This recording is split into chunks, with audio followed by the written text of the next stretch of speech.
Si vous voulez bien regagner vos places, la séance est ouverte. L'ordre du jour appelle les questions au gouvernement. La parole est à Monsieur François Sauvadet. Merci, Monsieur le Président, Monsieur le Premier ministre. Chaque jour, nous avons devant nous ces mêmes images insoutenables de ces migrants qui débarquent hagards sur les côtes italiennes et qu'on voit maintenant accrochés à des rochers à Vintimille à la frontière franco-italienne. Le sentiment qu'on éprouve et que beaucoup de Français ressentent, c'est d'abord un sentiment d'incompréhension face à l'impuissance des gouvernements de l'Europe à résoudre cette question lancinante. Pour nous, au groupe UDI, qui sommes profondément européens, pour tous ceux qui croient en l'Europe, et aussi pour tous les humanistes, cette situation est inacceptable et intenable. Alors le ministre de l'Intérieur, ce matin, vient d'annoncer un plan migrant de 10 000 places supplémentaires. C'est sans doute nécessaire, mais la vraie question aujourd'hui et la vraie urgence, elle se pose en Italie.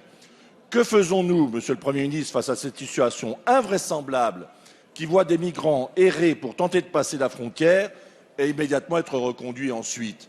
Sur ces questions, Monsieur le Premier ministre, on attend la voix de la France. Et nous avons le sentiment que notre gouvernement, votre gouvernement, Monsieur le Premier ministre, n'a pas de projet pour sortir l'Europe de l'ornière. C'est d'ailleurs à peu près le même sentiment d'impuissance qu'ont ressenti face à la question grecque, qui traîne en longueur, au point que certains pensent désormais que son départ de la zone euro serait une solution, une nouvelle chance qui lui serait donnée. Alors allons-nous continuer de laisser les situations se déliter sous nos yeux? Monsieur le Premier ministre, allons-nous continuer de laisser la suspicion sur la capacité de l'Europe et sur notre propre capacité pour répondre à ces urgences? Car chacun le sait bien, si la France est immobile, comment voulez-vous que l'Europe avance? La France ne peut pas rester les bras croisés quand tant d'enjeux globaux nous imposent plus d'Europe et mieux d'Europe. J'aimerais donc, Monsieur le Premier ministre, que vous répondiez clairement à cette question. Quelles initiatives urgentes la France va-t-elle porter pour que l'Europe soit en mesure de répondre sans attendre à des défis migratoires et économiques qui nous sont aujourd'hui posés? Merci Monsieur Sauvadet. La parole est à Monsieur le Premier ministre Manuel Valls. Monsieur le député, sur ces deux questions, Bernard Cazeneuve et Michel Sapin auraient pu vous répondre. Ils le feront d'ailleurs sans doute au cours de cette séance de questions au gouvernement. Il est d'ailleurs un peu paradoxal, mais je vais vous répondre bien sûr sur le fond parce que votre question est à la fois importante, cruciale et intéressante, de renvoyer uniquement vers la France ce sentiment d'impuissance que vous portez sur l'Union européenne. Sur la Grèce, Michel Sapin y reviendra sans doute tout à l'heure. Non, la France agit à la fois par la voix du président de la République, par celle du gouvernement et notamment de Michel Sapin dans le cadre de l'ECOFIN, comme dans ses relations avec ses collègues en charge des finances, pour trouver une solution avec le gouvernement grec, avec l'ensemble des gouvernements européens, mais aussi avec le FMI et les institutions européennes. Il faut trouver une solution qui tienne compte évidemment de la situation de la Grèce et du peuple grec et qui tienne compte aussi des engagements de la Grèce. Et la position de la France de ce point de vue-là est extrêmement claire. Il faut que la Grèce reste non seulement bien sûr dans l'Union européenne, parce que j'ai vu qu'y compris cette question était posée, mais d'abord dans la zone euro et dans les heures qui viennent, dans les jours qui viennent, nous ferons tout et la France fera tout pour trouver la solution qui permette à la fois de répondre à un certain nombre d'aspirations du peuple grec, mais aussi aux enjeux financiers, budgétaires, qui sont ceux de l'Europe et aux engagements que la Grèce doit prendre en assumant ses responsabilités. Et sur la question migratoire, nous sommes face au fond à des défis semblables, même s'ils sont d'une autre ampleur. Disons clairement les choses. D'abord, la première réponse, elle est en Afrique. Elle est d'abord en Afrique. Elle est bien sûr dans la résorption des conflits au Proche et au Moyen-Orient. Et de ce point de vue-là, l'Europe doit assumer pleinement ses responsabilités. S'il y a un pays qui a assumé ses responsabilités en Afrique, au Proche et au Moyen-Orient, c'est la France, à travers sa diplomatie et l'engagement de François Hollande ou de Laurent Fabius. Et sur toutes ces questions-là, nous demandons, nous, au contraire, qu'il y ait plus d'Europe et que l'Europe assume pleinement ses responsabilités dans le soutien en Afrique. Et pour ce qui concerne la situation dramatique des migrants, nous prenons effectivement un certain nombre de mesures au niveau français, mais nous faisons en sorte, et c'était l'engagement de Bernard Cazeneuve hier dans le cadre du Conseil JAI, avec les ministres allemands et italiens notamment, pour trouver des solutions. Alors oui, vous avez raison, il faut plus d'Europe, et sur ces deux questions, l'Europe est à la croisée des chemins. Elle peut même sortir de l'histoire si elle n'est pas capable de répondre à ces deux grands défis. Soyez assurés de quelque chose, la France assume pleinement ses responsabilités. Merci, Monsieur le Premier ministre. La parole est à Madame Eva Sas. Merci, Monsieur le Président. Monsieur le Premier ministre, la vie associative est l'un des piliers de notre société. C'est grâce aux associations que les secteurs de la petite enfance, du sport, de la culture sont vivants dans notre pays. C'est grâce aux associations que demeure la convivialité, le brassage des cultures, l'entraide, tout ce qui nous permet de vivre bien ensemble. C'est grâce aux associations que finalement notre société tient debout. Or, vous le savez, la vie associative dans notre pays est actuellement menacée. La responsabilité est double. Certes, il y a les baisses de dotation aux collectivités locales qui créent de réelles contraintes budgétaires pour les villes. Mais il y a aussi, et j'ai envie de dire surtout, de nombreux élus municipaux de droite pour qui la vie associative n'est qu'une variable d'ajustement et qui prennent prétexte de ces baisses de dotation pour justifier leur désengagement de services pourtant indispensables aux familles et aux jeunes de notre pays. Dans ma ville de Savigny-sur-Orge, la municipalité a décidé de supprimer brutalement de nombreuses subventions, et notamment celles destinées à la MJC, à la crèche municipale, à la colonie de vacances et aux activités pour la jeunesse. À travers toute la France, de très nombreuses maisons des jeunes et de la culture sont menacées. À Chilly-Mazarin, à Herblay, des populations sont mobilisées. En mai 2015, on recensait déjà 195 structures culturelles fermées ou festivals annulés à travers toute la France. Monsieur le Premier ministre, nous voulons vous alerter sur la menace qui pèse sur la cohésion même de notre société. Les associations, les structures de petite enfance et d'éducation populaire ont besoin d'un soutien urgent. Je souhaiterais donc savoir quelles actions sont prévues pour pallier la défaillance de plus en plus fréquente de ces collectivités locales qui mettent en difficulté la vie associative de notre pays. Merci. La parole est à Monsieur Patrick Caner, ministre de la Ville, de la Jeunesse et des Sports. Monsieur le Président, Madame la députée Sas, vous avez raison de rappeler que la loi du 1er juillet 1901 fait partie des piliers fondamentaux de notre République. Et il est vrai que ceux qui se font appeler les Républicains, aujourd'hui, sapent manifestement ce pilier par la baisse méthodique des crédits aux associations sur leur territoire. Ce n'est pas la moindre de leurs contradictions. Je suis pour ma part convaincu que ce rôle est majeur. 1 million d'associations, 16 millions de bénévoles sont des relais de solidarité, de fraternité.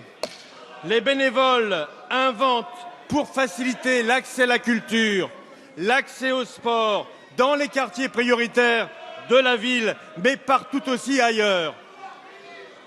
Mesdames et Messieurs les députés, dans le cadre du comité interministériel pour l'égalité et la citoyenneté, nous avons rétabli 50 millions d'euros pour le secteur associatif dans le cadre d'une nouvelle donne avec ses partenaires. L'objectif est de soutenir les structures associatives comme les maisons de la jeunesse et de la culture, les projets de bénévoles, la mise en place des conseils de citoyens ou encore les fabriques citoyennes. Permettez-moi de rappeler l'abattement sur la taxe sur les salaires voté dans le cadre de la loi de finances 2014, un effort budgétaire de 300 millions d'euros.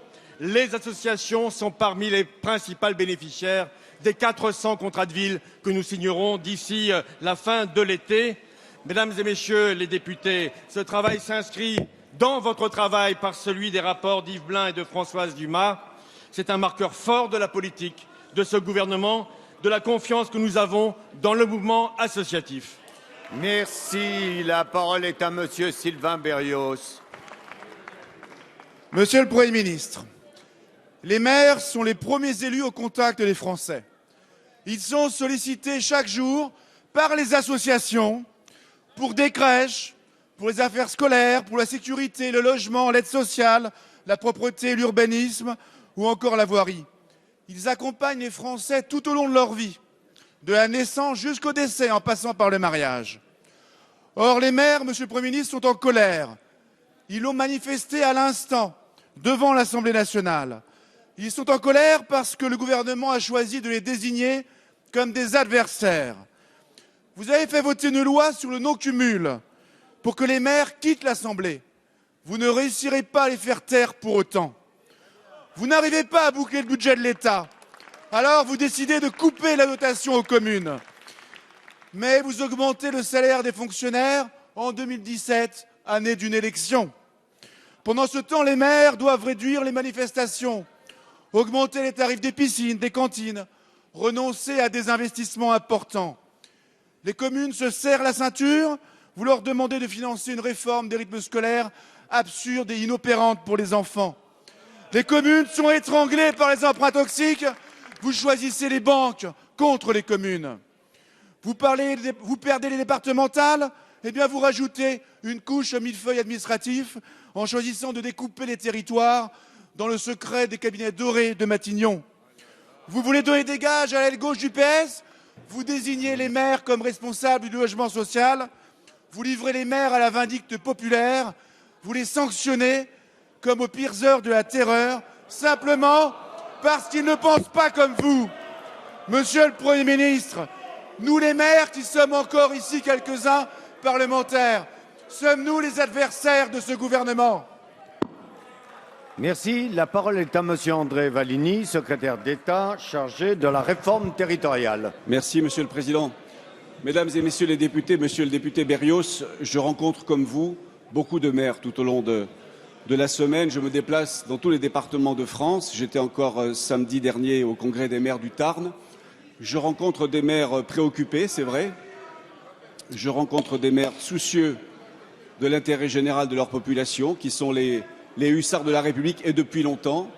Et je leur explique que le gouvernement est conscient de l'effort qu'il leur demande. 11 milliards de baisse de dotation sur 3 ans, sur un plan d'économie globale de 50 milliards, c'est 20%. 20%, c'est le poids de la dépense publique locale dans la dépense publique globale. Donc cet effort est proportionné à ce que représentent les finances locales dans les finances publiques de notre pays. Deuxième élément, pour que cet effort important, je le répète, soit équitablement réparti, nous avons renforcé la péréquation, c'est-à-dire la solidarité entre les communes les plus riches et les moins favorisées, les communes les plus en difficulté et celles qui ont plus de ressources que la moyenne. Troisième élément très important, l'investissement public local. Il représente 70% de l'investissement public en France. Nous y sommes très attentifs. Le Premier ministre a annoncé des mesures, notamment en matière de TVA. Nous avons reçu, autour du Premier ministre avec Christian Eckert, l'AMF il y a 15 jours. Un nouveau rendez-vous est pris en juillet parce que nous voulons continuer à prendre des mesures, notamment pour les territoires ruraux, mais aussi pour les territoires urbains, monsieur le député du Val-de-Marne, pour aider les communes à continuer à investir, car c'est très important pour l'activité économique de notre pays. Merci. La parole est à Monsieur Hugues Fourage. Merci, Monsieur le Président. Mes chers collègues, ma question s'adresse à Michel Sapin, ministre des Finances. Monsieur le ministre, après la suppression de la première tranche d'impôt qui va bénéficier à 9 millions de Français, vous engagez la réforme du prélèvement à la source. Cette réforme du prélèvement à la source est un vieux serpent de mer. Depuis plus de 40 ans, cette question revient régulièrement, mais elle est sans cesse ajournée. Aujourd'hui, avec courage et détermination, le gouvernement souhaite la mettre en place. Mais vous savez aussi bien que moi, les réformes fiscales inquiètent toujours. Pourtant, de par le monde, il existe de nombreux exemples où le prélèvement à la source est un succès et facteur de modernisation du système fiscal. Pour que cette réforme soit réussie, il convient qu'elle soit simple, juste, efficace et protectrice. Simple, c'est-à-dire supprimer toutes les difficultés des contribuables qui, d'une année sur l'autre, ne gagnent pas le même revenu. Simple, c'est-à-dire gérer au mieux la période de transition qui est complexe. Juste, cela veut dire que les calculs de l'impôt ne changent pas à cette occasion et qu'il n'y ait pas d'effet d'aubaine lors de la période de transition. Il s'agit d'un changement de méthode de recouvrement de l'impôt et voire même de poursuivre le mouvement de baisse des impôts que vous avez initié. Efficace, elle suppose que le système de régulation annuelle soit lisible. Protectrice, cela exige que les données personnelles restent confidentielles. Monsieur le ministre, c'est en réunissant ces conditions que vous réussirez cette réforme et favoriserez le consentement des Français à l'impôt. Dès lors, je vous remercie d'indiquer à la représentation nationale les modalités pratiques et le calendrier de mise en œuvre de cette réforme importante, irréversible, j'oserais dire, que nous soutenons de tout cœur. Merci. La parole est à Monsieur Michel Sapin, ministre des Finances et des Comptes publics. Merci Monsieur le Président, Mesdames, Messieurs les députés, Monsieur le député Hugues Fourage. Cela fait des années et des années que cette belle idée du prélèvement à la source de l'impôt sur le revenu est avancée.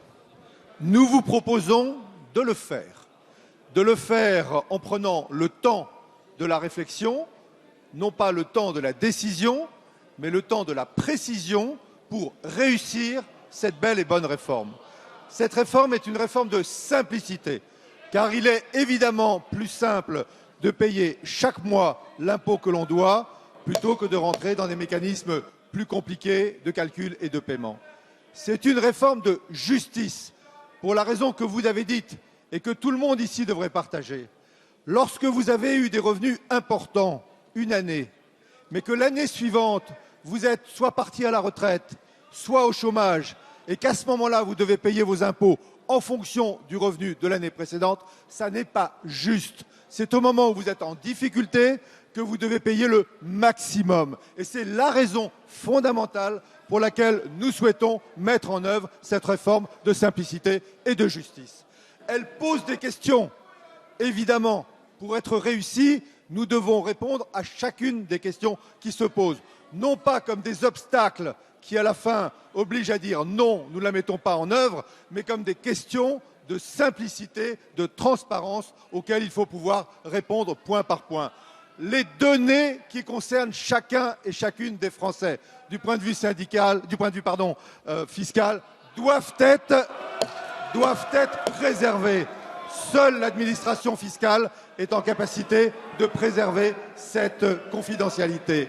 Le système lui-même ne doit pas être une charge supplémentaire pour les entreprises. Nous trouverons le système le plus simple. Mais nous sommes déterminés, c'est décidé, et avec le concours du Parlement, nous mettrons en œuvre de simplicité et de justice. Merci, Monsieur le Ministre.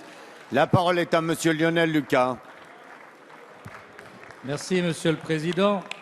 Monsieur le Premier ministre, vous voulez faire croire que vous menez une politique de réduction des dépenses de l'État et du déficit budgétaire. Il n'en est rien. Comme le révèle un rapport accablant de la Cour des comptes qui démontre que le budget de 2014 s'est aggravé, son déficit s'est aggravé de plus de 10 milliards par rapport à 2013, que la dette a été augmentée et que les dépenses ont seulement été stabilisées. Vous voulez faire croire que les maires sont d'aussi mauvais gestionnaires que vous. Il n'en est rien puisqu'ils votent, eux, leur budget en équilibre chaque année. Vous voulez faire croire qu'ils doivent participer à la politique de la supposée réduction des dépenses que vous ne faites pas. Il n'en est rien car il s'agit simplement d'un racket. Vous aggravez chaque année la réduction de leurs dotations. Vous aggravez chaque année les prélèvements sous prétexte de fonds de solidarité, le fonds de péréquation par exemple, sous prétexte de solidarité urbaine. Ainsi, les équipes nouvelles de 2014, qui n'étaient en rien responsables de la mauvaise gestion du logement pour les années 2011-2013, non seulement se sont fait accabler, ont été mises en carence, mais surtout ont vu leurs pénalités multipliées par 2, par 3, par 4, par 5, parce que des préfets aux ordres devaient le faire pour des rentrées fiscales. Vous créez de nouvelles dépenses pour les communes avec les nouveaux rythmes scolaires qui obligent à faire payer les enfants de la République. Quand allez-vous respecter les maires? La parole est à Monsieur André Valigny, secrétaire d'État chargé de la réforme territoriale. Merci, Monsieur le Président. Monsieur le député Lucas, sur les deux derniers points, le logement et les rythmes scolaires, pour être précis, le gouvernement avait créé un fonds d'amorçage de 400 millions d'euros, qui n'était qu'un fonds d'amorçage au départ. Il a été pérennisé, Monsieur le député. Il a été pérennisé. Deuxième élément, je vous confirme, Monsieur le député, que le gouvernement souhaite mener une politique active du logement social et souhaite aider les communes qui s'engagent activement dans cette politique de logement social. D'où cette aide nouvelle annoncée par le Premier ministre de 100 millions d'euros pour les maires bâtisseurs.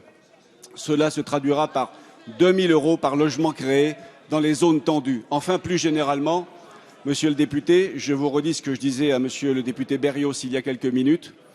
L'effort que nous demandons aux collectivités locales est important, personne ne le conteste. Mais cet effort s'inscrit dans un effort global de réduction des déficits. La France ne peut pas continuer à vivre avec une dette vertigineuse, celle que vous avez laissée, et des déficits abyssaux, ceux que vous avez laissés. Donc le gouvernement redresse les comptes du pays, il demande aux communes d'y contribuer à hauteur de ce qu'elles représentent dans la dépense publique nationale. Sur 50 milliards d'euros d'économies, nous demandons 11 milliards aux collectivités locales, c'est-à-dire 20%, le poids de leurs dépenses, le poids de leurs recettes dans l'ensemble des dépenses du pays. C'est un effort important, équitablement réparti grâce à la péréquation et que les maires, dans leur immense majorité, comprennent très bien. Car moi aussi, je le répète, je rencontre chaque semaine des dizaines de maires qui sont conscients des responsabilités qui sont les leurs. Merci, Monsieur le Ministre. La parole est à Madame Annie Le Houerou. Ma question s'adresse à Monsieur le ministre de l'Intérieur. Vous avez présenté ce matin en Conseil des ministres un plan d'action pour apporter une réponse coordonnée aux arrivées de migrants en France. À cette occasion, vous avez réaffirmé la détermination de la France à refuser la formation sur son territoire de campements illicites aux conditions sanitaires indignes et inacceptables. L'évacuation de ces campements va se poursuivre. Elle doit se faire dans le respect du droit, mais aussi des droits des personnes, de ceux qui ont été poussés, souvent déchirés, sur les chemins de l'Exode. Le respect de la dignité de ces personnes doit être garanti avec des solutions d'hébergement alternatives. La feuille de route de la France est claire. Refuser l'exploitation de la misère, œuvre de filières mafieuses qui prospèrent sur les deux rives de la Méditerranée, lutter contre les filières sans renoncer aux valeurs humanistes qui font ce qu'est la France. Le respect de notre politique d'asile, tout comme la protection des plus vulnérables, sont indissociables de la politique déterminée que nous menons. Cette politique nécessite aussi la mobilisation de nos partenaires européens pour que l'effort d'accueil soit mieux réparti. Une réponse européenne est nécessaire et urgente. Chers collègues, sur cette question des migrants, de part et d'autre de l'échiquier, chacun aime à prendre des références historiques pour mieux caricaturer. Elle enflamme un débat rapidement passionnel. La politique migratoire, ce n'est ni Waterloo ni Austerlitz. Ce n'est pas non plus et surtout pas l'ouverture d'un débat sur le droit du sol qui relève d'une stratégie électorale ambiguë et qui tourne le dos aux valeurs de notre République. Aux effets de manche ou de tribune, nous préférons la force d'une politique équilibrée qui conjugue lutte contre les filières mafieuses et respect des droits humains. C'est ce qu'attendent les Français. Monsieur le ministre, pouvez-vous détailler votre plan d'action présenté ce matin en Conseil des ministres? Merci. La parole est à Monsieur Bernard Cazeneuve, ministre de l'Intérieur. Madame la députée, nous avons présenté avec la ministre du Logement, Madame Pinel, un plan qui est destiné à apporter des réponses très précises à la situation tragique que rencontrent un certain nombre de femmes, d'hommes, d'enfants qui ont été jetés sur les chemins de l'Exode parce qu'ils vivent dans des pays dont les régimes les persécutent, les exécutent, les martyrisent. Nous souhaitons apporter, bien entendu, une réponse humanitaire. Cela suppose que nous mettions tout en œuvre pour qu'il n'y ait plus en France des personnes en situation de vulnérabilité qui se trouvent dans les rues sans protection. Que faisons-nous ?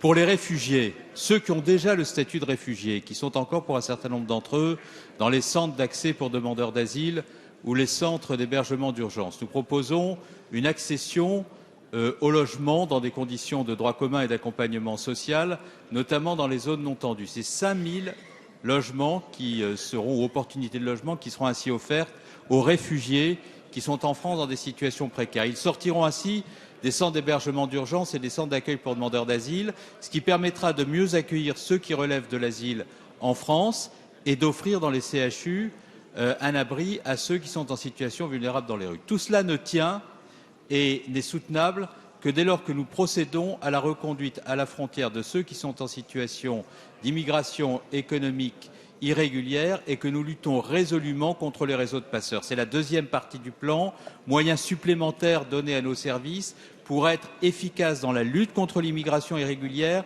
et le démantèlement des réseaux de passeurs. Enfin, il faut agir au plan européen. Nous sommes déterminés à le faire. Nous avons, avec mon collègue allemand Thomas de Maizière, tout mis en œuvre hier pour, aux côtés de notre collègue italien, trouver une solution européenne au drame des migrants. Cette solution européenne, elle passe aussi par un bon équilibre entre solidarité et responsabilité. C'est ce que nous construisons en France et en Europe. Merci, Monsieur le Ministre. La parole est à Monsieur Jacques Miard. Merci, Monsieur le Président. Monsieur le ministre de la Ville, vous n'avez pas le monopole de la vie associative et nous n'avons pas de leçons à recevoir de vous en matière d'aide. Monsieur le ministre des Affaires étrangères, l'Orient est compliqué, nous le savons, et il est parfois difficile de lire et de comprendre les tenants et aboutissants de l'imbroglio géopolitique et diplomatique qui y règne. Mais il apparaît aussi difficile de lire et de comprendre votre politique étrangère dans cette région explosive. Vouloir la chute du régime de Damas est une chose, mais il faut s'interroger sur les conséquences de ce changement de régime pour la Syrie et les Syriens et le Liban. Il faut surtout s'interroger sur les alliances que l'on noue à cette fin. Jusqu'à présent, vous nous présentiez l'armée syrienne libre, ASL, comme le seul vecteur, la seule force démocratique contre Damas.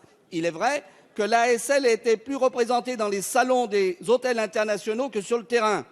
Or, depuis quelques semaines, en suivant les Américains, l'Arabie saoudite, le Qatar et la Turquie, la France, pour faire tomber le régime de Damas et pour lutter contre l'État islamique, fait le choix de soutenir Al-Nosra, mouvement terroriste affilié à Al-Qaïda. Il est vrai que pour se faire une virginité, ce mouvement Al-Nosra a changé de nom et s'appelle Djihad al-Fat, l'armée de la conquête. Son chef, Mohamed Ali Joulani, explique sur Al Jazeera qu'après la victoire, il appliquerait la charia en Syrie. Voilà une annonce qui va combler la joie de toutes les minorités religieuses, dont les chrétiens d'Orient. Et hier, une roquette syrienne est tombée sur le lycée français où les enfants passaient le brevet, Monsieur le ministre. Votre politique obsessionnelle de faire tomber Damas, qui aura pour conséquence d'installer Al-Qaïda à Damas, traduit à l'évidence une habileté diplomatique consommée. Monsieur le ministre, quand allez-vous cesser de suivre ces génies de la géopolitique que sont les Américains, les Saoudiens, qui jouent les apprentis sorciers et mettent le feu au Proche-Orient? La parole est à Monsieur le ministre des Affaires étrangères. Monsieur le député Miard, d'abord je voudrais vous remercier de votre question, comme d'habitude, tout en nuances. Non. Ensuite, sur le fond, vous nous expliquez depuis déjà pas mal de mois que si l'on veut trouver une solution en Syrie, il faut soutenir le régime de M. Bachar el-Assad. Non seulement d'un point de vue moral, nous nous en sommes déjà expliqués, ce serait une infamie, car ce n'est pas parce qu'on reçoit des journalistes en costume cravate qu'on élimine le sang qu'on a sur les mains, mais d'autre part, sur le plan de la seule efficacité, il faut bien comprendre que M. Bachar el-Assad et les terroristes dont vous avez parlé, c'est l'avers et le revers d'une même médaille. Il n'y a qu'une solution, c'est la recherche de la paix, et la recherche de la paix passe par une solution politique, qui veut dire, d'une part, le soutien à l'opposition, non pas à l'opposition terroriste, mais à l'opposition qui accepte que toutes les communautés soient présentes en Syrie, et d'autre part, Monsieur Miard, le soutien à une solution avec l'opposition et des éléments du régime, je le dis clairement, sans M. Bachar el-Assad. C'est ce dont nous discutons avec les Arabes, avec les Américains, et je vais vous faire plaisir, M. Miard, avec les Russes. Et c'est la seule façon dont nous pouvons avancer. Vous critiquez la politique de la France, elle n'a qu'un objectif, rechercher la paix, et la recherche de la paix, M. Miard, ça n'est jamais une erreur. La parole est au président André Chassaigne.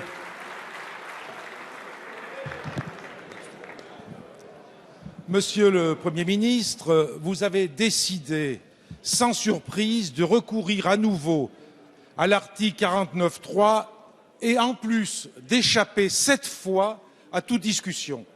Cet article 49.3 est associé à l'article 44.3 pour faire adopter sans débat et sans vote des dispositions nouvelles. Nous l'avons dit, nous considérons que c'est un mépris de la représentation nationale et de nos concitoyens. Le recours à cette méthode confisque le débat public. Vous ne voulez pas débattre publiquement, par exemple, de la remise en cause de fait du CDI par le biais du plafonnement des indemnités en cas de licenciement abusif.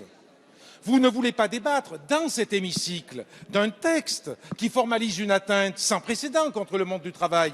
Vous ne voulez pas débattre ici des sujets qui fâchent. En réalité, vous n'avez pas de majorité à gauche sur ce texte. Quant à la droite, elle se livre à une véritable mascarade en affichant une opposition de façade à un texte qu'elle soutient et qu'elle souhaite voir adopté avec la même impatience que M. Gattaz.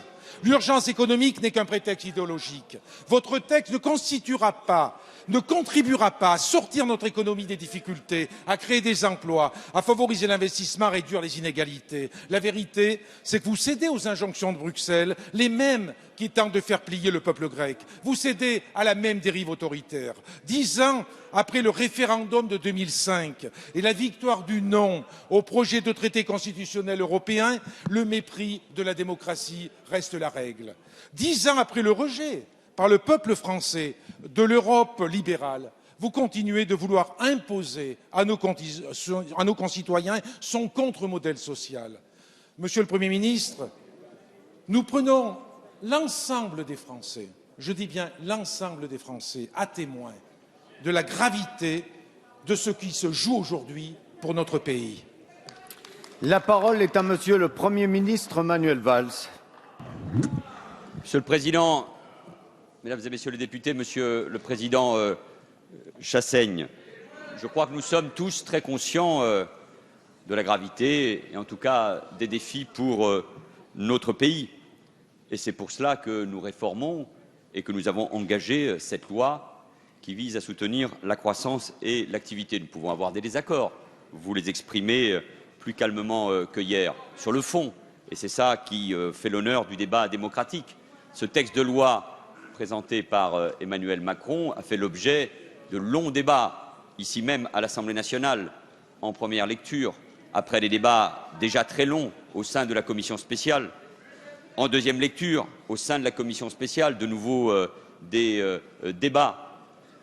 Je ne dirais pas que tout a été dit, puisque, par essence, le débat démocratique permet d'aborder tous les sujets. Mais j'ai en effet considéré, en conscience, avec le Président de la République et le gouvernement, qu'il fallait engager de nouveau le 49.3, parce que je ne voulais pas 10 jours supplémentaires, non pas de débat sur le fond, mais de posture, de guerre de tranchées, de ralentissement sur un texte qui doit être mis en œuvre le plus rapidement. Alors moi, je veux vous rassurer, enfin, je ne sais pas si je vous rassure vous, il y a une majorité pour réformer la France. Cette majorité, elle est solide, elle est aux côtés du gouvernement pour redresser notre pays. Il y a une majorité pour voter les budgets, il y a une majorité pour adopter le pacte de responsabilité et de solidarité, il y a une majorité pour baisser l'impôt sur le revenu à la rentrée prochaine pour 9 millions de ménages. Il y a une majorité pour réformer notre organisation territoriale, pour engager la France dans la transition énergétique. Il y a une majorité pour moderniser le dialogue social. Il y a une majorité encore plus large pour une loi concernant le renseignement. Et je veux être clair, et je vous ai bien entendu, et ça me réjouit, ça va dans le bon sens. Il n'y a pas de majorité alternative. Et je sais, je suis convaincu, alors à ce moment-là, que vous ne voterez pas la motion de censure de la droite demain, parce qu'elle ne correspond pas à ce qu'il faut pour le pays. Alors, Monsieur Chassaigne, continuez à débattre, continuons à discuter, mais le gouvernement, il a en charge la nécessité de réformer le pays, de soutenir la croissance, la compétitivité de nos entreprises, là où on crée l'emploi, notamment dans les PME et les TPE, et nous allons poursuivre et continuer dans le respect du Parlement, en utilisant bien évidemment les armes que nous donne la Constitution. C'est ça aussi la démocratie, parce que le pays a urgence de réforme. Merci, Monsieur le Premier ministre. La parole est à Monsieur Dino Cinieri. Ma question s'adresse à Monsieur le Premier ministre et je veux y associer mes collègues Laurent Wauquiez, Paul Salen et Yves Nicolin. Monsieur le Premier ministre, les maires ruraux sont en colère contre vous et votre gouvernement.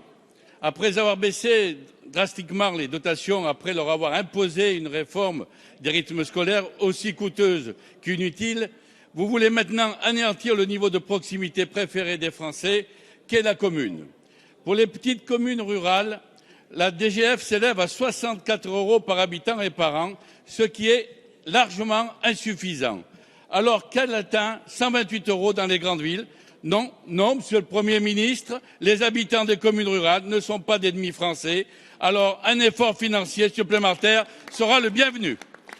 Votre projet de loi portant la nouvelle organisation territoriale de la République va amplifier l'opposition entre ville et campagne et ne réglera pas les problèmes d'équité et d'accès aux services publics en milieu rural. Les élus locaux ruraux font un travail admirable pour leurs administrés.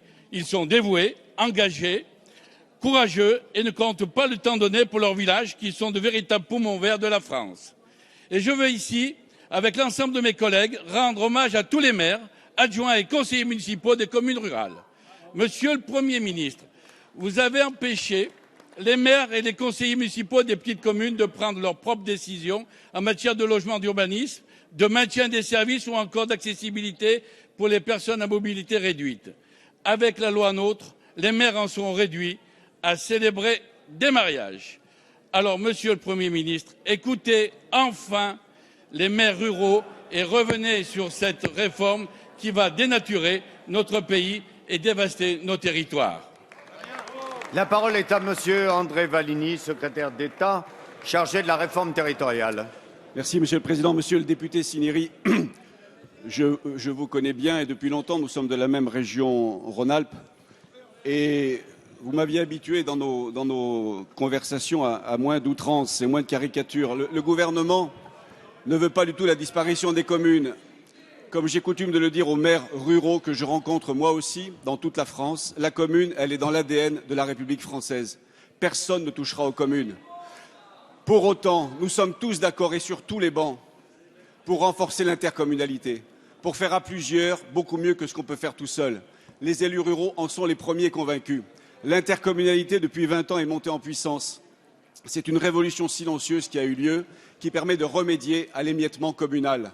Donc nous allons renforcer ce mouvement intercommunal dans tous les territoires ruraux, quelles que soient les étiquettes politiques des maires, et souvent ils n'en ont pas d'étiquette politique, ils sont d'accord pour ce renforcement de l'intercommunalité. De la même façon que vous avez voté à la quasi-unanimité la loi sur les communes nouvelles, qui venait de Christine Pires-Beaune, députée socialiste du Puy-de-Dôme, et de Jacques Pélissard, député UMP du Jura.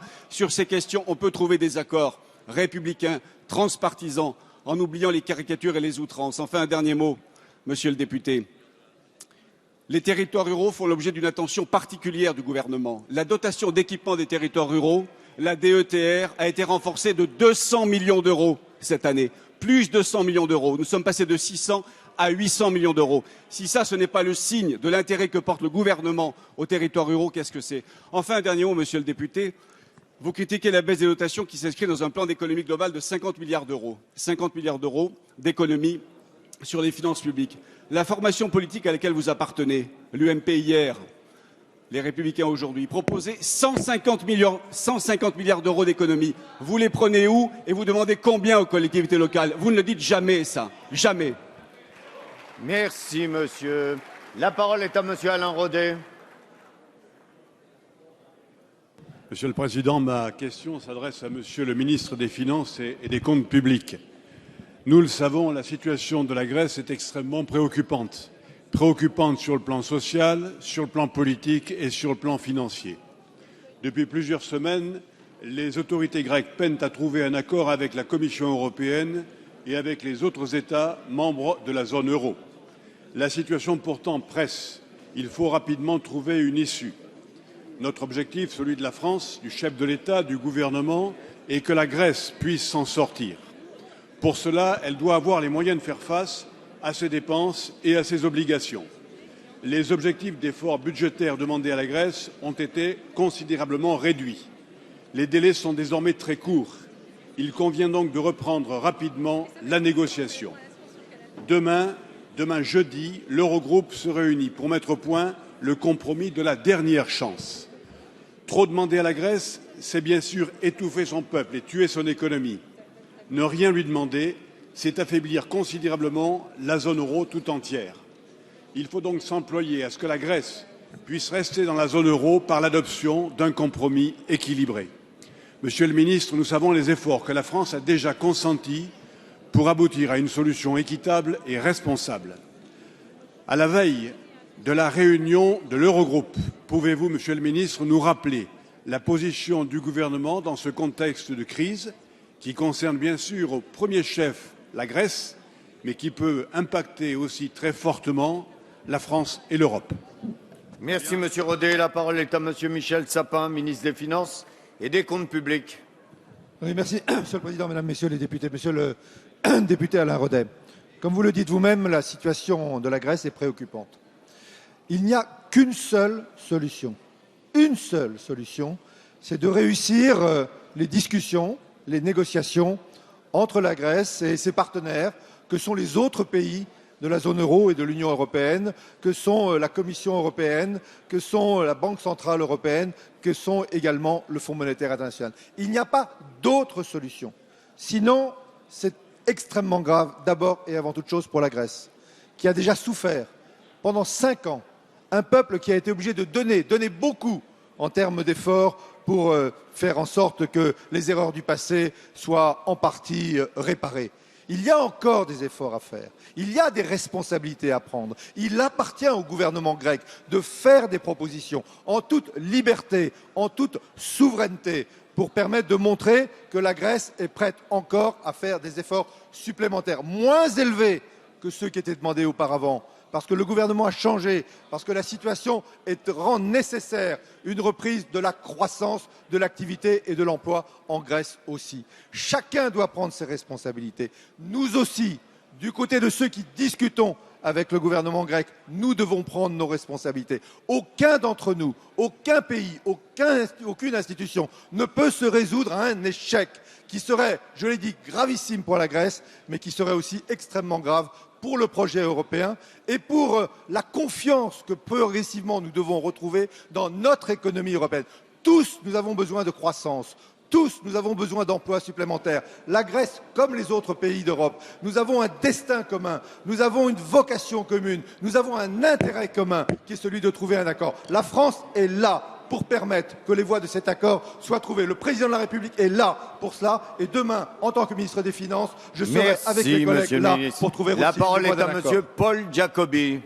Monsieur le ministre de l'économie, le mois dernier, j'ai dit ici au gouvernement que la collectivité territoriale de Corse n'avait pas le droit de continuer à payer la Société nationale Corse Méditerranée, la SNCM, au titre de la délégation de service public. Et vous m'avez répondu, le gouvernement, par une argutie. J'ai pu vérifier à nouveau hier, en rencontrant à Bruxelles Madame Vestager, commissaire à la concurrence, à quel point votre analyse n'était pas partagée. Nous trouverons cependant avec la Commission un modus vivendi sur ce point, au risque d'ailleurs de la collectivité territoriale de Corse, car rien ne nous garantit que devant le tribunal de l'Union européenne, nous n'aurons pas tort. Je vous avais aussi indiqué que sans la compagnie méridionale de navigation, aucune solution de reprise n'était possible. Le gouvernement n'en a eu cure et de ce fait, le tribunal de commerce a repoussé sa décision à la fin septembre, provoquant une réaction très négative de la Commission européenne, dont vous avez certainement eu l'écho. Face au tribunal de commerce, il a fallu que je dénonce publiquement et dans la procédure une offre tellement suspecte. Il a fallu que je la dénonce pour que le procureur de la République de Marseille reconnaisse, reprenant mot à mot ce que j'avais écrit, qu'elle était constitutive d'un abus de biens sociaux. La solution nouvelle qui se dessine aujourd'hui suppose l'accord de l'Union européenne et sans doute aussi de l'autorité de la concurrence au plan national. Il faut aussi qu'une nouvelle délégation de service public puisse être mise en œuvre. Allez-vous enfin, sur cette affaire, assumer vos responsabilités? Allez-vous travailler la main dans la main avec l'autorité délégante, la collectivité territoriale de Corse et la Commission de l'Union européenne? Merci. La parole est à Monsieur Emmanuel Macron, ministre de l'économie, de l'industrie et du numérique. Merci, Monsieur le Président, Mesdames, Messieurs les députés, Monsieur le député Jacob. Ça fait plusieurs mois, pour ne pas dire plusieurs années, que ce sujet de la SNCM nous est à tous et à toutes familier. Et je peux vous dire que dans cette affaire, le gouvernement, depuis le premier jour, a pris ses responsabilités et n'a cessé de travailler avec l'ensemble des autorités compétentes, en particulier avec la Commission européenne et la commissaire Vestager, que je voyais encore en début de semaine, qu'il s'agisse du Premier ministre, de Madame la ministre Royal, de Monsieur le ministre Videlis ou de moi-même. Donc je veux sur ce point, si besoin en été, vous rassurer, mais prendre ses responsabilités, ça veut dire les prendre tous ensemble jusqu'au bout et en effet en parfaite rigueur et neutralité. D'abord pour vous dire que le tribunal de commerce, le 10 juin dernier, a en effet rejeté les 3 offres de reprise. Il a décidé d'un nouvel appel d'offres et fixé au 25 septembre l'audience d'examen des offres qui seront déposées. Et donc, nous devons travailler dans cette perspective après ce rejet. Je veux quand même ici vous rappeler, monsieur le député Jacob, et vous le savez, que le gouvernement ne soutient ni n'a à soutenir aucune offre en particulier. Et que le choix du repreneur, c'est une prérogative exclusive du tribunal. Et j'observe d'ailleurs que le tribunal n'a pas pris en considération plusieurs modifications des différentes offres qui lui avaient été transmises en cours de délibéré, et s'est principalement prononcé sur le volet social. Alors, le gouvernement a d'ailleurs obtenu, et c'était déjà le cas pour le prononcé du 10 juin dernier, que la garantie sur le non-recouvrement des aides d'État jugées illégales soit acquise. Et nous ferons tout, et je veux ici vous le redire, pour que d'ici le 25 septembre, cette garantie soit obtenue. L'engagement du gouvernement est plein et entier en responsabilité, et cette responsabilité doit être partagée avec les autorités délégantes, avec la Commission et avec la collectivité locale de Corse, pour que l'entreprise précisément et en le plus grand nombre d'emplois et des salariés de la SNCM soient préservés. Merci, Monsieur le Ministre. La parole est à Madame Marie-Christine Dalloz. Oui, merci, Monsieur le Président. Ma question s'adresse à Monsieur le Premier ministre. Le prélèvement à la source, grande promesse du candidat Hollande en 2012, devient aujourd'hui une hypothèse de réforme. Ainsi, le gouvernement confirme son intention de rendre le prélèvement à la source effectif au 1er janvier 2018. Mais cette réforme est floue. Elle est mal préparée, elle laisse trop de questions sans réponse. Encore une grande illusion. Encore un effet d'annonce. Monsieur le Premier ministre, la communication a ses limites. Sur la forme, une effectivité du prélèvement au 1er janvier 2018. Pourquoi 2018 ? Après vous le déluge ? Vous prenez une décision qui engagera l'avenir sans vous. Encore une illusion. Sur le fond, vous parlez d'une réforme irréversible qui doit s'accompagner d'un cadeau fiscal pour les revenus salariaux de 2017. Belles illusions, mais de sérieuses désillusions pour ceux qui seraient tentés de croire à vos promesses. Faut-il voir un coup politique à cette annonce ? De plus, 2017 sera une année blanche au niveau comptable. C'est parfaitement illusoire, compte tenu du contexte financier actuel. La France est le pays d'Europe qui détient le déficit le plus important, la dette augmente, la situation est très critique. Vous avancez l'argument du lissage. Autre grande illusion. Si une dépense peut se lisser sur plusieurs années, expliquez-moi par quel tour de magie vous lissez une recette sur plusieurs années. Enfin, l'impôt français est familiarisé. Quel sera l'impact de cette mesure sur les familles ? Seront-elles encore une fois les plus impactées par votre matraquage fiscal ? Le gouvernement Ayrault avait annoncé que 9 Français sur 10 ne seraient pas touchés par les hausses d'impôts. Quelle désillusion ! Cette réforme, Monsieur le Premier ministre, n'est-elle qu'un miroir aux alouettes pour appâter les Français dans la perspective de 2017 ? La parole est à Monsieur Christian Eckert, secrétaire d'État chargé du budget.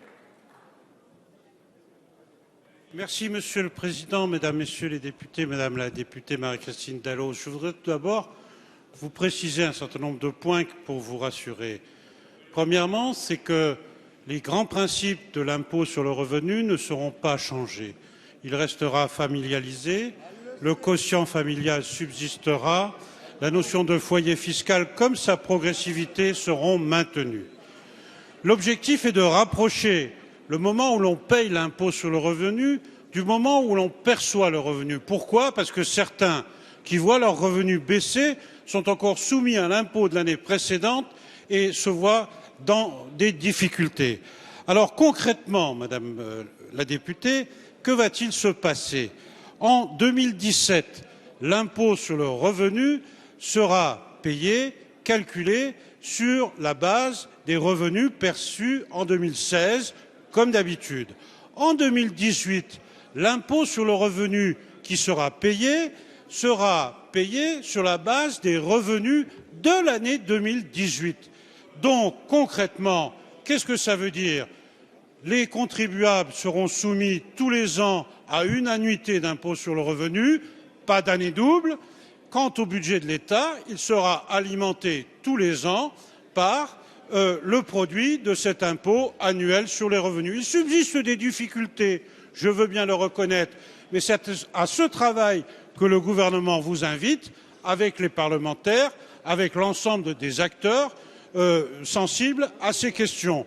Et donc, Madame la députée, je vous répète que beaucoup d'entre vous l'ont souhaité. Un certain nombre d'intervenants, y compris sur vos rangs, l'ont souhaité. Avec toutes les questions qu'il nous faut encore résoudre, nous mettrons en œuvre sereinement et sans précipitation la retenue à la source. Merci. Le 1er janvier La parole est à 2018. Madame Linda Gourjade. Monsieur le ministre de la Défense, le 51e Salon du Bourget a ouvert ses portes ce lundi. Historiquement, la France est en pointe en matière d'industrie aéronautique et de défense. Cette position, nous l'avons renforcée, comme l'a encore démontré le rapport sur les exportations d'armement pour 2014. L'année 2015 s'annonce prometteuse, symbolisée par les ventes spectaculaires de Rafale à l'Inde, à l'Égypte et au Qatar. Plusieurs facteurs concourent à cette situation. Les efforts déployés par notre diplomatie économique, initiés dès 2012 par le Président de la République, le rééquilibrage euro-dollar préconisé par notre majorité, mais aussi, bien évidemment, l'excellence des travailleurs et des entreprises du secteur. Voisine du bassin d'emploi toulousain, je mesure très concrètement sur ma circonscription du Tarn les vertus d'un écosystème alliant innovation, investissement et progrès social. Le dynamisme du secteur profite à notre territoire et à ses habitants. Chers collègues, la vitalité de notre industrie dans l'aéronautique est également une bonne nouvelle pour notre politique de défense. En effet, le produit de certaines ventes abonde les recettes exceptionnelles qui financent la loi de programmation militaire. Alors que les défis relevés chaque jour par nos forces sur le territoire national comme sur les théâtres extérieurs sont considérables, nous devons tous nous féliciter de la solidité de notre outil industriel. Monsieur le ministre, au cœur de cette semaine du Bourget, pouvez-vous détailler à la représentation nationale votre analyse sur la santé de notre industrie de défense? Merci. Merci. La parole est à Monsieur Jean-Yves Le Drian, ministre de la Défense. Madame la députée Linda Gourjade, vous avez raison, le salon du Bourget se déroule de manière excellente, tant par le nombre de visiteurs, 320 000 visiteurs attendus, que par le nombre de délégations étrangères, plus d'une centaine. Cela est dû à l'excellence de nos entreprises, dans le domaine de l'aéronautique comme dans le domaine du spatial, dans le domaine civil comme dans le domaine militaire, que ce soit les grands groupes ou les PME qui essaiment le territoire sur ces spécialités. J'ai rendu public la semaine dernière, comme tous les ans, au mois de juin, les chiffres d'exportation de défense. En 2012, le montant des exportations de défense de la France était de 4,7 milliards. En 2014, il va battre un record historique de 8,2 milliards. Et tout nous laisse à penser, après les commandes de Rafale, plus les commandes de la semaine dernière d'hélicoptères par le Koweït, qu'en 2015, on doublera ce chiffre, ce qui nous amènera à des chiffres tout à fait performants. Cela est dû à plusieurs raisons. D'abord aux menaces qui sont là. Ensuite, évidemment, à la qualité de nos entreprises et à leur excellence. Mais aussi au fait que nos forces utilisent ces capacités en opération, ce qui en confère une grande qualité. Et enfin, une méthode différente qui consiste d'abord et avant tout à respecter notre partenaire. Alors tout ça doit se poursuivre, à mon avis, à deux conditions. La première, c'est que la formation soit au rendez-vous et l'avion des métiers, qui est la filière de formation développée par la profession, le GIFAS, et soutenu par François Rebsamen, doit être au rendez-vous de ces nouvelles commandes.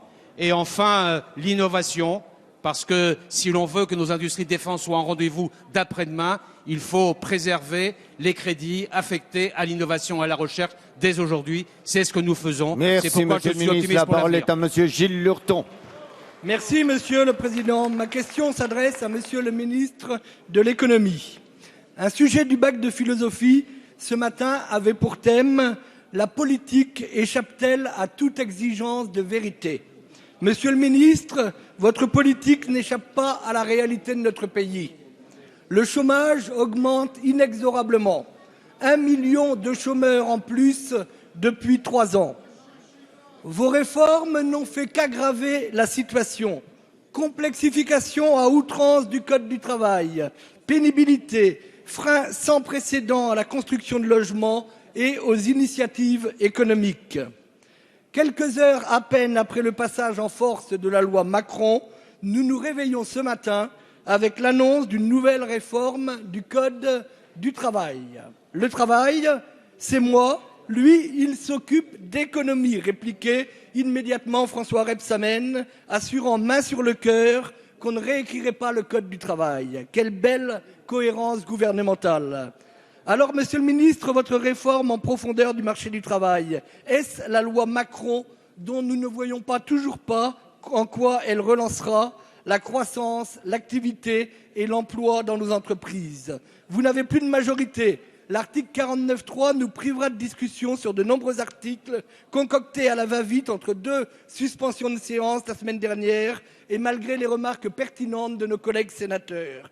Est-ce la loi sur le dialogue social qui sera source de complexification et de formalisme dans les TPE et PME pour les chefs d'entreprise, mais aussi pour les salariés?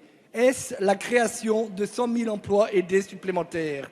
Monsieur le ministre, les Français ont besoin de vérité. Comment comptez-vous concilier cohésion gouvernementale et réforme du marché du travail sans le complexifier davantage comme vous le faites depuis 3 ans? La parole est à Monsieur François Rebsamen, ministre du Travail, de l'Emploi, de la formation professionnelle et du dialogue social.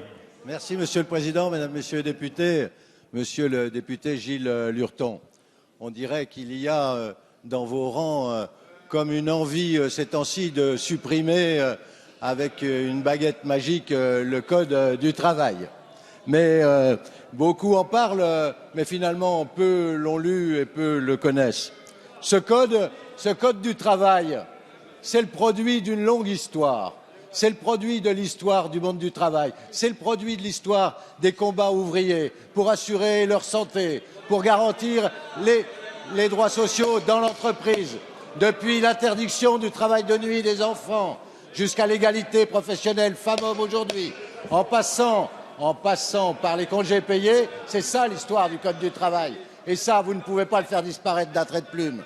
Alors, les réflexions fort intéressantes qui viennent d'être faites par Robert Badinter et Lioncan, Antoine Lioncan, le professeur éminent, celles-là, elles sont très intéressantes parce qu'elles constituent un apport, je veux dire, éclairant sur le droit du travail, une sorte de préambule du droit du travail, des principes généraux du droit du travail. Mais quant au Code du travail, je voudrais vous le dire, c'est souvent l'existence d'une règle qui est une garantie et l'absence de loi qui est source d'insécurité. Alors, vous ne pourrez pas réformer le Code du travail sans en parler d'abord aux partenaires sociaux. Mais vous savez, ce sont des propos de tribune que vous tenez quand vous êtes dans l'opposition, mais que vous êtes bien incapable de tenir quand vous êtes au pouvoir. Merci. La parole est à Monsieur Guenagan pardon. Merci, Monsieur le Président. Ma question s'adresse au ministre de l'Agriculture. Depuis 2007, le secteur porcin est en crise chronique. Une production en baisse, des éleveurs moins nombreux, des prix peu rémunérateurs, des investissements trop faibles, une interprofession anémique, un cadran fragilisé, des coopératives et des groupements très éloignés de leurs coopérants. Tout cela sont des symptômes qui caractérisent les difficultés économiques que connaît actuellement la filière. Représentant 58% de la production nationale, la Bretagne n'échappe pas à cette crise. La tension est de plus en plus forte dans les campagnes. Et je ne reviens pas sur la fermeture de l'abattoir GAD de Lampol-Guimillot avec ses 900 salariés qui ont été licenciés, qui est la traduction la plus brutale et la plus visible du marasme et de la schizophrénie dans lequel est rentrée cette filière. Pourtant, depuis 2012, de nombreux efforts ont été consentis par les pouvoirs publics, à commencer par vos mesures, Monsieur le Ministre, qui ont permis l'allègement des mesures administratives longtemps réclamées par les agriculteurs, la diminution, voire l'exonération dans certains cas, de cotisations patronales, ou encore la mise en place d'un plan de compétitivité ambitieux visant à moderniser les élevages. À la faveur aussi également de l'arrêté que vous avez pris vendredi dernier, qui encadre les promotions et qui renforce les sanctions contre les pratiques commerciales abusives. C'est une vraie avancée et un outil de régulation. Malheureusement, ces dispositions fortes, qui s'inscrivent à moyen et long terme, ne suffisent pas à régler les difficultés immédiates de la filière. Elles ne suffisent pas, car la profession elle-même doit se réformer si elle veut s'affronter à la concurrence européenne. C'était le sens du pacte d'avenir de la filière porcine que vous aviez initié en avril 2013 et dont l'objectif était simple, recréer une dynamique collective et coordonnée de la filière permettant de dégager une solidarité entre les différents maillons qui la composent. Force est de constater que cet effort n'a pas été fait. C'est pourquoi, Monsieur le Ministre, face à la détresse des producteurs français, pouvez-vous nous rappeler les mesures structurelles que vous venez de prendre, mais aussi de nous faire savoir quels sont les engagements et les garanties que l'interprofession est prête à prendre pour relever ce défi. Merci. Merci, Monsieur Gouénégan-Buy. Et la parole est à Monsieur Stéphane Le Foll, ministre de l'Agriculture, de l'Agroalimentaire et de la Forêt. Monsieur le Président, Monsieur le député, vous avez évoqué la crise de la filière porcine dans une région qui représente 58% de la production. Cette crise de la filière porcine s'accompagne aussi, ça sera l'objet d'une réunion cet après-midi, d'une crise aussi de la filière bovine. Sur la filière porcine, je l'ai dit à l'Assemblée générale des producteurs de porc à Ploërmel la semaine dernière. Elle nécessite à la fois des mesures conjoncturelles, c'est-à-dire un soutien et un engagement de tous les acteurs à faire remonter le prix qui aujourd'hui est trop bas pour pérenniser l'activité porcine en Bretagne et ailleurs, et qui fait que des exploitations à hauteur de 15% aujourd'hui sont à la limite du dépôt de bilan. Mais la deuxième, et vous l'avez très bien dit, elle nécessite aussi qu'on pense des mesures de moyen et de long terme en termes structurels d'organisation de la filière. On ne peut plus considérer que cette filière doit être séparée entre ce qui est la production porcine elle-même, ce qui est la transformation et ensuite la distribution. Il faut qu'on connecte mieux les enjeux liés à ce qui doit être commercé, dans quelles conditions, et en particulier avec viande porcine française, et l'objectif des producteurs et de la production. C'est pourquoi on s'est engagé avec la profession à un pacte porcin qui doit déboucher sur des perspectives nouvelles, à la fois sur la question de la contractualisation, et que j'ai demandé à l'interprofession aujourd'hui réunie de me faire une proposition sur ce qu'on appelle les prix des produits à la découpe, qui aujourd'hui donnent lieu à des différences majeures qui font qu'au bout du compte, on a quelquefois des ventes même à perte par rapport au coût de revient. Donc cette proposition doit être faite aujourd'hui. Sur cette base-là, je prendrai un arrêté et s'il n'y a pas de proposition, je prendrai l'arrêté comme je l'ai fait pour les propositions sur l'encadrement des promotions commerciales. On essaye, et vous l'avez très bien dit, de réorganiser l'ensemble de cette filière. Et ça vaut à tous les échelons de la filière, ça vaut en particulier à celui de la production aussi, qui doit assumer une partie de cette organisation. Et on connaît trop et trop bien ce qu'est la concurrence entre tout un tas d'acteurs, en particulier sur la production, qui doivent maintenant travailler ensemble. Merci, Monsieur le Ministre. La séance des questions au gouvernement est terminée. Prochaine séance demain à 16 h. Discussion et vote sur la motion de censure déposée en application de l'article 49.3 de la Constitution. La séance est levée.